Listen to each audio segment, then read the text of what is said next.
Welcome back to another hike. Actually, this is going to be a mini hike, and this is the hike that I promised you about a month back when I did Rattlesnake Peak. And I told you that up there is Martin Tudor Peak, and over here is Mount Jurupa. Now, technically, well, not technically, but my plan as you can tell I started just a few minutes ago, was to do just Martin Tudor. And that alone, from the base, which is about 3/4 of a mile away,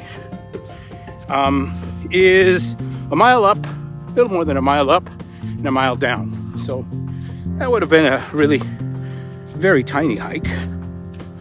But, excuse me, I just had a Sunday brunch. Actually, not yet. It was a couple of hours ago because, it's not a good idea to eat and then go on a hike. Anyway, as a matter of fact, that's my whole point, that today I was really only supposed to do a very small walk, not even a hike, because today is day 7 of my working out. And as those of you who know, I work out 3 days running and then 3 days in the gym for a total of 6 days. There was a time when I used to actually overlap them to try to save time, but there's the intensity of my workouts is just insane. So I can't do that. I have to do one on one day and the other one the other day. I can try, so I shouldn't say I don't, but it just takes more time out of my day.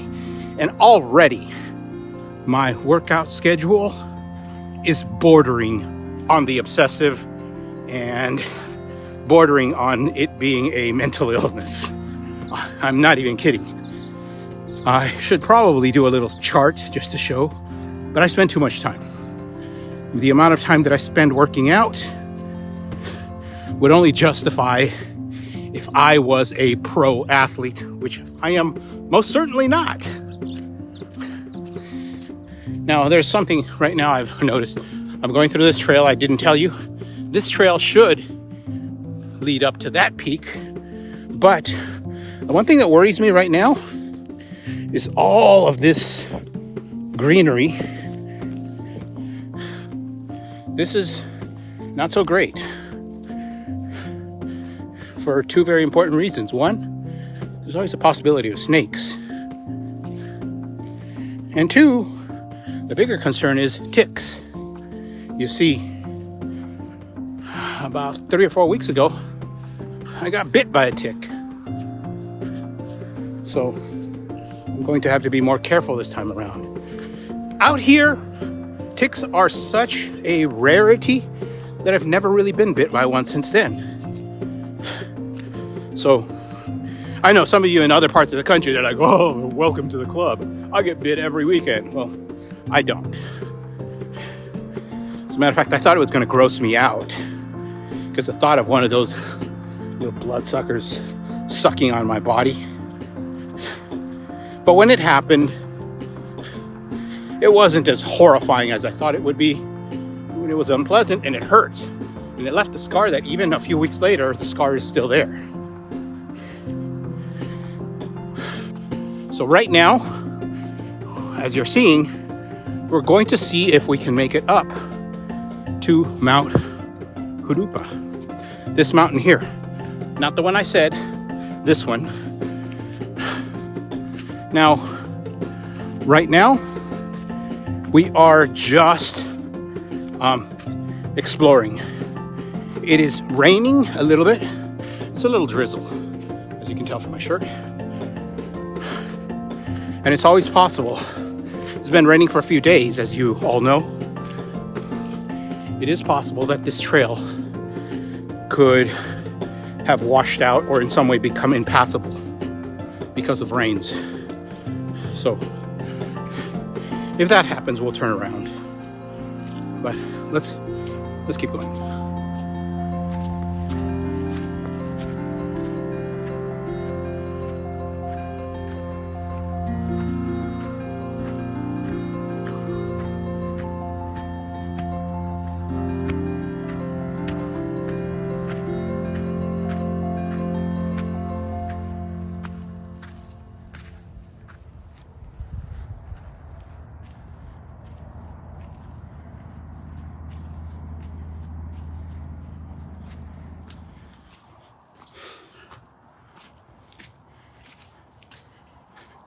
birdies.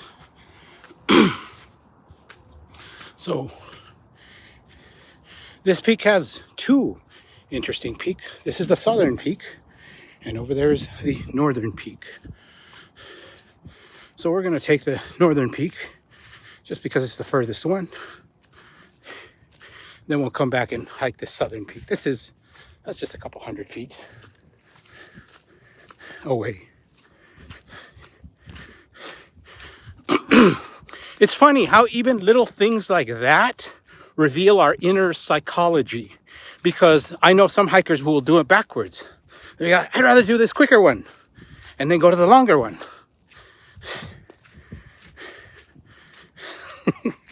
Everyone's a little different. But it's like I said, because sometimes it also reflects other things. Not everything, because as I always have to remind myself, humans are not robots. We are very inconsistent. We are big hypocrites. But there are some things that I say this because when I think about that, I also think about the fact that whenever I eat my food, I always wash my dishes right after eating and cooking. The only time I don't, of course, wash my dishes is if they are, if they're sticky. Then I leave them there to sit for about an hour. But it's one of those things where I learned long ago that washing your dishes immediately, first, washing sucks. I don't like washing dishes at all. But when it's something unpleasant like that, I just get it out of the way now. And there's this weight that comes off my shoulders when I know that I don't have any dirty dishes. Whereas up until I was 30, I was just like most single men, which is, I don't know, I would let the dishes pile up. I'd let the dishes pile up until to even eat a clean dish, I had to wash something. And that always weighed down on me. Such a simple little thing. And yet it can become quite meaningful. Making your bed. I hate making my bed.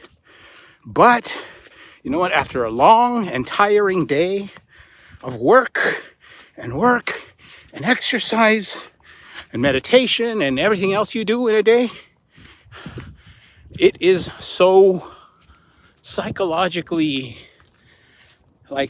it's a feeling that is well worth it to know that you're coming back to your bed and your sheets are nice and clean and smooth and ironed and your bed is made. Like many single men, when I was younger, yes, I did not make my bed. And then one day I learned. I saw the light. I say this to some of you who may also still not make your beds, and it's like, oh no, I don't want to do it. Oh, or like he's fallen for some ideology. It's like, no, I don't give a crap. I'm just saying I do it exactly for me. It feels so liberating to not have dirty dishes. And it feels so liberating that when I get in my bed, I don't worry about, first of all, a nice, smooth and clean bed sheets. No worries. Now, those of you who are like, well, I don't care. You will when you notice a difference. Some of you already do when you go back to your parents' house and your mom makes the sheets for you, and it's like you can't put your finger on it, but something feels different. Yes, somebody is attending to you. Hey, the birds are here to welcome me.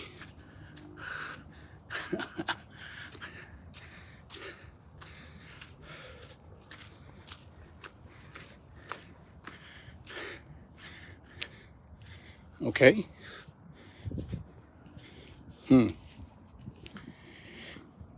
I don't know what that is.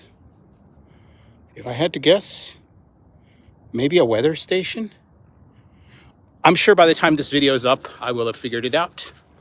It has some sort of communications ability. See, there's another cross here. There used to be a smaller cross for a pet. Unless this is the one. Oh no, I think it was right there where that little thing is. Oh, they're all, oh, this guy came to ruin our fun. Okay.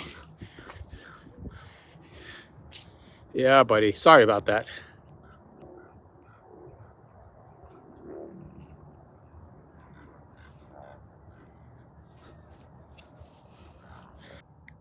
Okay, so there is the peak. Here, let me show you roughly around there. Try more zoom. There we go. There, that is Martin Tudor Park. There. And that is the base where we're going to be going to. And we're going to head up to the top of that hill up there. Here, let me zoom out again.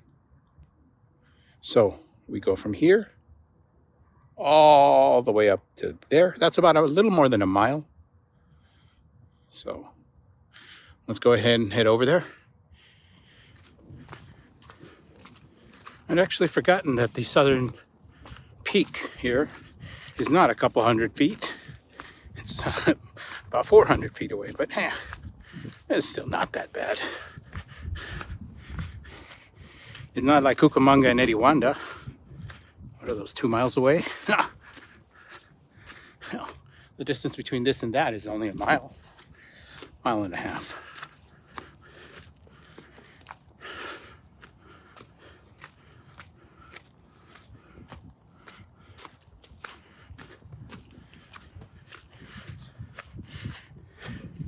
Now, there's one question that folks have actually asked me about some of these, because these are all on private property, including that one. Although of private, that's probably the one that is the most public, in scare quotes. But they're like, if they're private property, why are you trespassing and stuff? Technically, we are, but the caretakers, all of us who hang around here know the caretakers. We all do. I do. They're pretty cool people. I mean, they're just tasked with making sure that people don't cause serious problems. The caretakers all tell you the same thing. They don't care about us coming here. As a matter of fact, they can understand it. I think it's pretty cool. No, what they don't want is exactly what you would imagine, and that is they don't want people to go off trails, and they don't want people to trash the place. I mean, common sense. Don't go off trails, don't trash the place, don't do stupid shit that you wouldn't do in any other, wilderness. But the caretakers themselves, and their concern is like that, people who are caught throwing trash, or people who are, off-roaders. They really don't like off-roaders. And I understand that, because off-roading causes a lot of damage to the trails. It kicks up a lot of dirt, a ridiculous amount. And it destroys trails far more. I mean, hikers also damage trails, but at least if we stay on the trails, we only damage that and we don't damage everything around. Whereas off-roaders will create new trails. And the problem is that when they create a new trail, they didn't engineer it to understand the physics of the trail. And so they might be breaking something that was not intended, or that's going to cause a new kind of problem. So they'll cause new problems by creating new trails that were not designed for that. So that is the big concern they have with off-roaders, The only other concern with coming on some of these trails, and I will say, is sometimes, like that's where we came from, down there. And that is that sometimes the homeowners themselves will tell you to get off my property. You're not on their property. I mean, don't go on other people's property. Just the land here, you can always, like here, you can park on the streets out there and just don't come near the homeowner's house. Sometimes they will argue with you, I'm taking care of the property. Best thing you can do is just keep your distance from their houses, because some people around here, they are like that. They're very antisocial, and they don't want people even near it. And they're going to argue like they're the property owners of this place. And the thing is, they're wrong, but you're going to waste your time arguing with them. So there's no point arguing with these property owners. So in that case, I just suggest park away, keep your distance from the property owners near some of these properties, near this property or the other ones. Just, don't cross their lands, which seems kind of, stay like 50 feet away from their properties. Don't cut through their stuff. Because, yeah, some of these people are very unkind. Most, though, I will say, most of them probably don't even care either. Just, there's a few who will be, So just keep an eye on that. Let's continue on.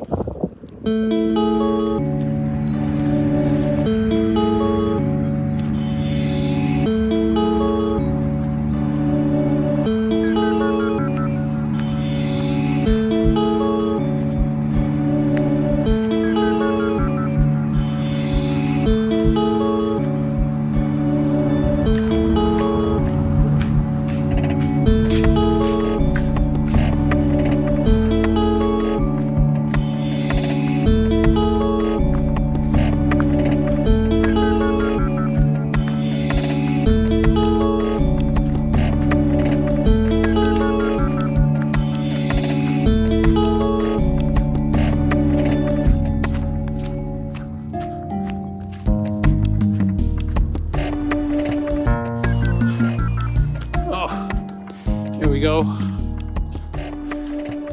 want to see me struggle? Actually, I already know I've done stuff that is 10 times worse than this. I don't know why I'm acting like this is so monstrously difficult.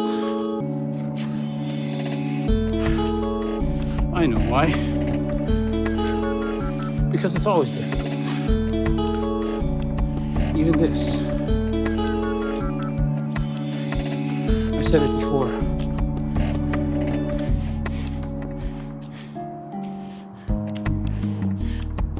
Even after you conquer the most difficult peaks, of course I haven't gone there yet, but I'm guessing even after you conquer that, this will still be kind of tough.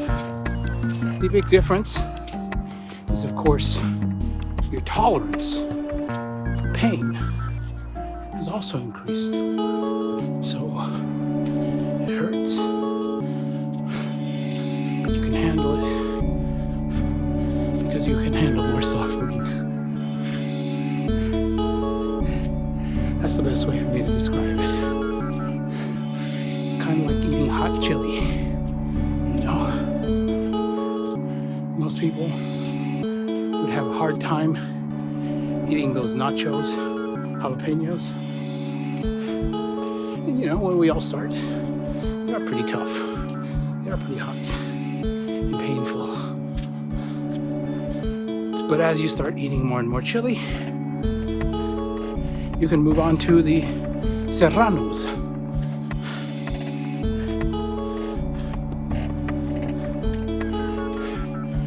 The actual jalapenos. And then at some point, suddenly you're eating habaneros.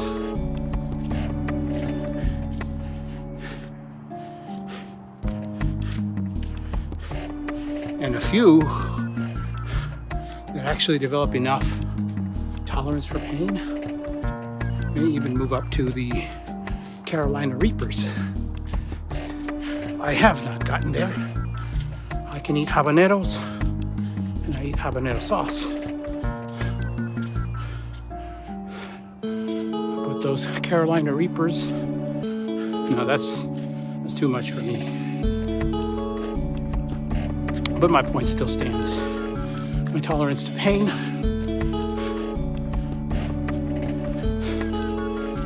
for chilies is quite high.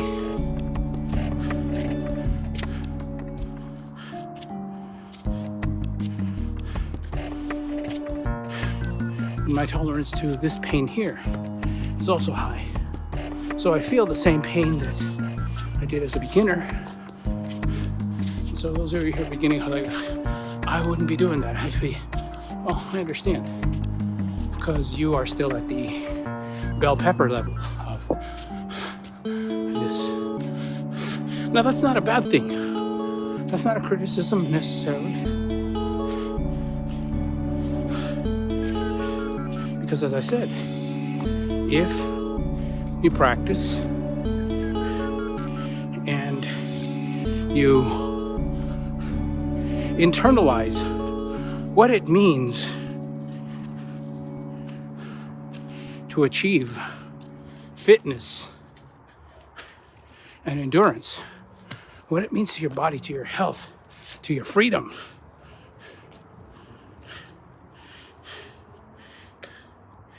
Because pain for its own sake is also, you're not going to build much tolerance to it, because pain for its own sake has little to motivate. It's all deterrent. But pain that has some benefit, like more fitness. No, not always. I mean, chilies, I don't know, that one, I can't say that chilies are healthier. Yeah, I know, I've heard of some studies that say that jalapenos are good for sugar sensitivity, but I don't consume them for that. I just consume them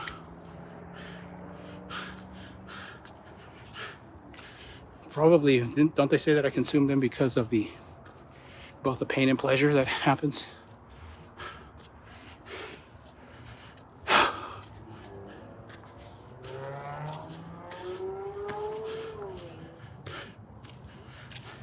I think all of these climbs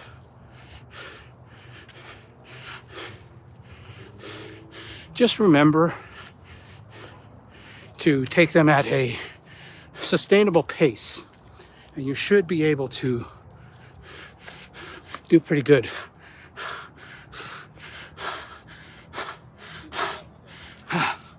Yeah. So, I mean, while you're doing them, you struggle, but just don't exceed yourself. Whatever your natural limits are, don't exceed that. If you're a beginner, you of course should not be doing it like me. You should be taking little breaks. A great thing to do is, just like me, get yourself a little heart rate strap. I got it right there. And get to know your heart rate.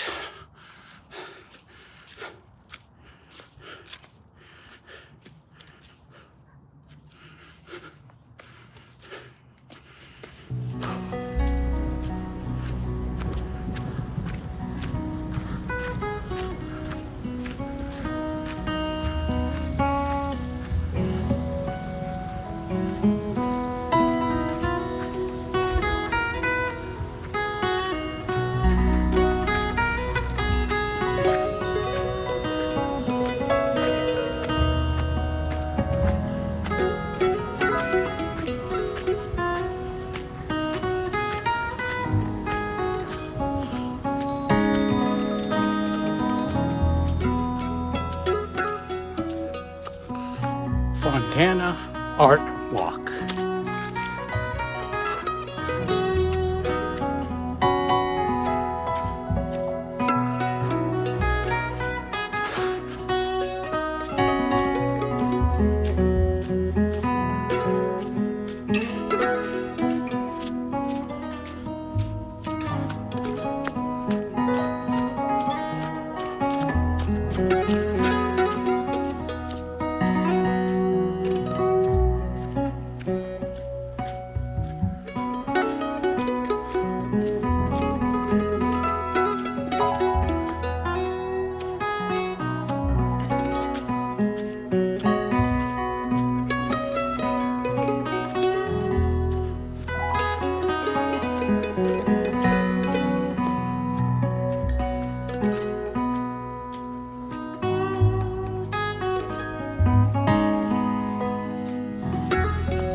There are some pieces of some work here that, like this one, there's like, it's the old Grateful Dead, I think it is.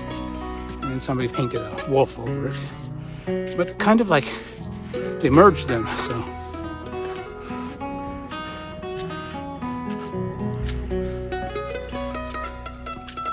There's some interesting stuff here. And every once in a while there's something new. I mean, if somebody goes through the effort of doing something, you know, with a little bit of work, sure, why not?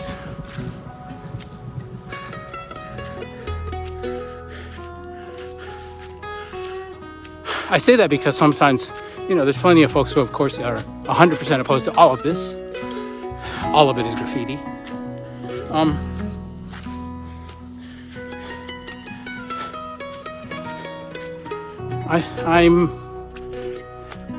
I think it's more complicated.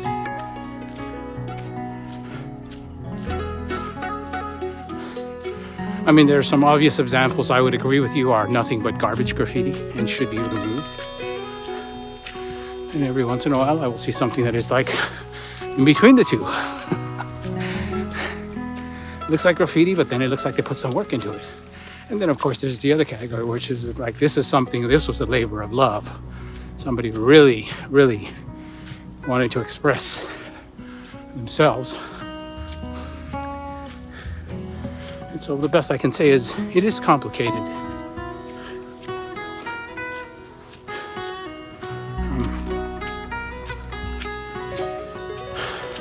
Because I think like a place out here that's in the middle of nowhere, some people would still be like, no, all that stuff should be get rid of it. It's like, so what? And there were cavemen who were doing this kind of graffitiing 10,000 years ago. I mean, I'm not opposed to getting rid of some of this stuff. So, as I said, the debate is what? Just the careless lettering? And then these little yellow things there are to help people find their trail. There are some people who are opposed to those too. There's this lettering, which I agree, most of this is garbage.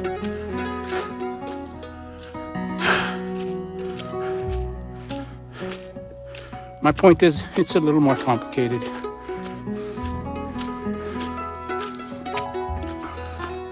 And simply saying, get rid of it all, doesn't. I don't think it does. You may not agree with some stuff being out here. And I kind of agree with you sometimes. But there's some stuff that I actually think I'm okay with it. Like I said, especially in particular stuff that looks like it took high effort. Now, does that alone make something art? No. That's what I said, it's complicated. Somebody could have done something with very low effort and it looks very artistic. Somebody else could have gone to a world of effort and, for example, painted a political poster for a political candidate. I would almost certainly be opposed to that. But things are complicated. I've actually heard that there are some places where some of those political posters actually are artwork.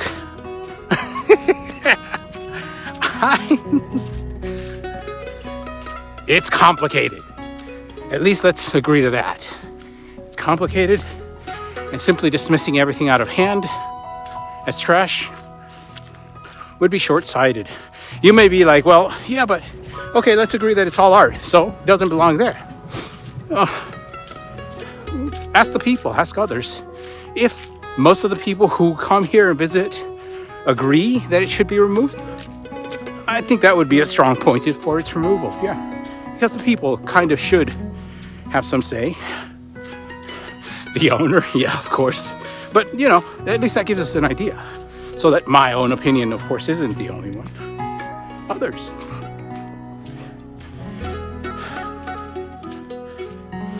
Why would I agree to letting things, because you might be, well, why do you agree? Well, here's the thing, is sometimes art is just a natural consequence of our humanity. And I don't know, I like art. I particularly like to see because it tells me something about the human there. Some of my favorite places to visit have always been museums. When I go to a new city, I try to visit a new museum. I visit multiple museums.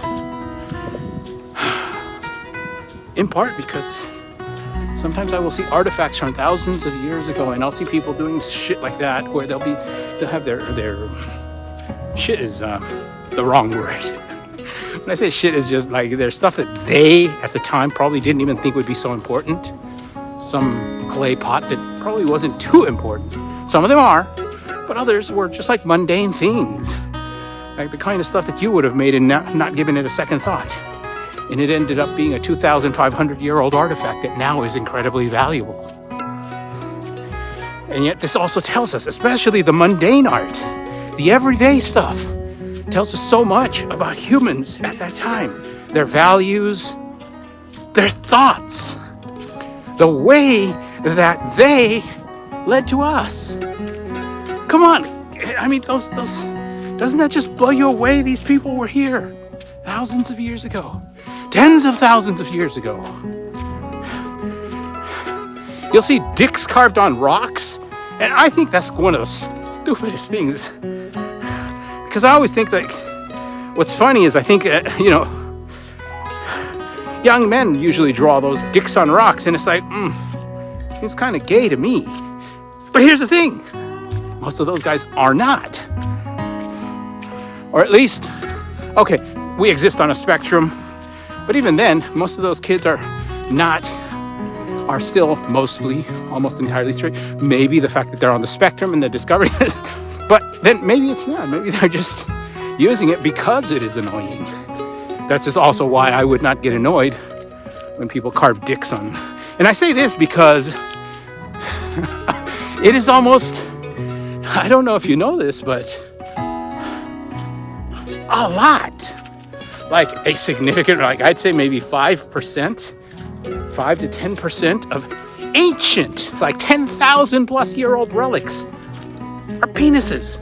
What the fuck?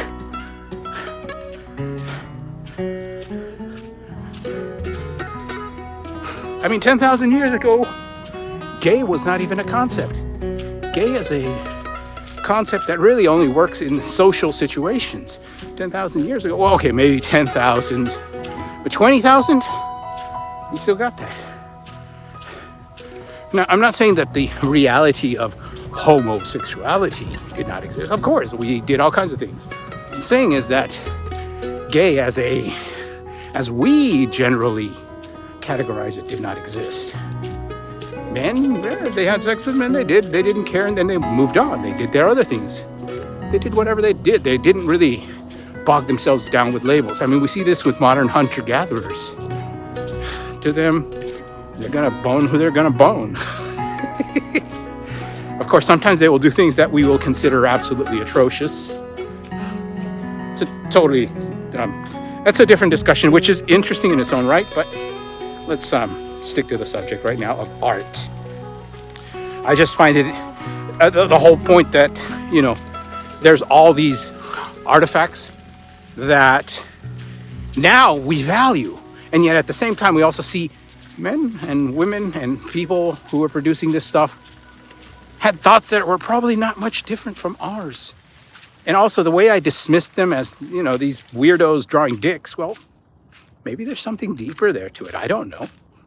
I find it funny because it seems so infantile, but who am I to judge? Maybe there's a deeper, more existential meaning to drawing them. Maybe similar to the, let's pause for a bit. Similar to the Venus statuettes, the Venus of Willendorf. Not only that, but we still don't really even know why those Venus statuettes even exist. We think we do. We could be wrong. We always have to accept that possibility. Oh, wow. As you can tell, there's the hill we came from. This is the Martin Tudor Hill, or whatever the name is here. And over there is Rattlesnake Peak. I think that was Rattlesnake Peak. And that is Hill 1729 or 1739. I'll put the name there. There's the golf course. That was where we started our trail. Let me zoom up a little. There we go. Yeah, that is where we started our trail. So that's where we'll be heading back in just a bit. Over there, right behind this one, is Box Springs Mountain, I believe. Yeah, that should be Box Springs Mountain. You cannot see the others. There is Mount Rubidoux. I just ran it yesterday. And I'm coming up here. What the hell's wrong with me? I need to get back and sit in a nice, comfortable chair. There is Santiago and Modjeska. I was going to hike that, as a matter of fact, last week. But it was rainy. And it was a bit too rainy. And I didn't want to risk it. As a matter of fact, even that remember when we started this, I was thinking about, I said it was tentative because if it was too ugly on the way up, some of these trails will get really muddy and bad. So, but it wasn't, you saw. So, okay. Enough of my endless talking. Let's go ahead and get out of here.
This here gets a little tricky. Ugh.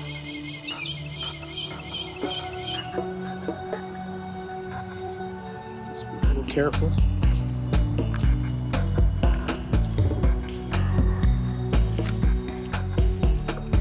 Oops, sorry about that.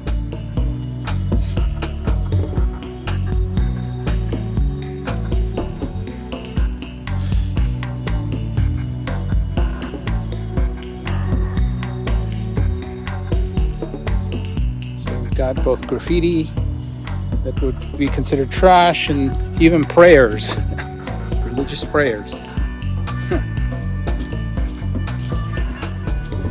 As I said before, it's complicated.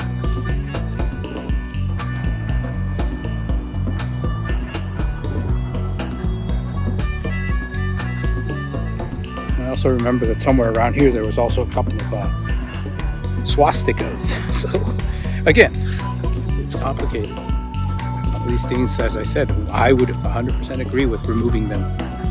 Others, I guess they did remove them because I think it was somewhere around here where, yeah, that was it. It was, I'm not going to give them any more attention. Somebody covered it up. That one wasn't a swastika. It was just one of those unsavory statements.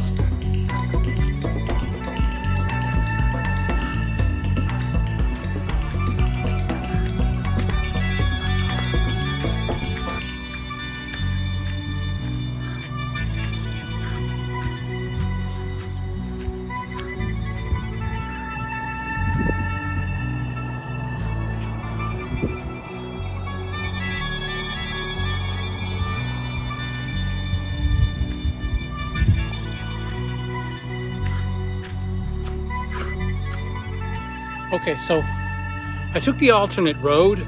I actually thought that I was going to, if you look over there, you'll see that we came from over there. That was the mountain we came from. This is the one we just hiked. My whole thought was that there was maybe an alternate road on the other side that might trail, that might follow the road on this side, because it looked like it was following the road. And it turns out that this is just an alternate trail up to the top of the mountain. And although I probably could just go up again, I have already exceeded myself way a lot. So I'm going to turn back down, go back under the tunnel, and end up back where we started. So I thought I would at least show you this, just in case you're wondering. If you look on my trail, you'll see that I did this little thing and then I turned back. There is no road on this side back to our beginning. I have to go back to from where I was over there, on the other side. So I'll meet you over there. Okay, so as you can tell, we are about a half a mile away from the end of our trip. And so I thought we could summarize the hike at this point, since we're almost done. As you can tell, this hike was kind of like 2.5 hikes rolled up. So if you think about it, you might want to do one or the other. The other thing that was important is, as you noticed, when I started, I told you that I wasn't sure if we were going to make it to the top. It is important to keep that possibility open. But, and here's the thing is, I think this is valuable. It is also important, though, to try and to make a little effort and see if the hike is doable. Do not expose yourself to any unnecessary dangers, of course, but sometimes the trail is perfectly doable, even through the rain. As you saw when we went up, I mean, even now, look, the mud is not a problem. You know, we're walking through this. You know, there's the only concern that I did have about these hikes here, about these trails, and again, was walking through some of the high grass that is around here because of all the rain. And that is because, like I said, the concern for ticks. Now, if I get any ticks, I don't know right now. I don't feel any, but it's not obvious until I get back. If I do find ticks, I will update you in the notes here. So, but I mean, even if it's that, even if I had ticks right now, I'd have to say they don't seem to be affecting my enjoyment of this hike right now. So I'm not all that worried. You know, I'm not gonna let my, sometimes you do. Sometimes you'll be like, oh my God, ticks. That's the way I felt about it. But I'm realizing that, you know what? Just get yourself checked. So other than that, I hope you enjoyed it, and you noticed that even through little drizzles and rains, we can have fun on a little hike. So I hope you did, and try it out. Because as I always like to say, don't forget to challenge yourselves.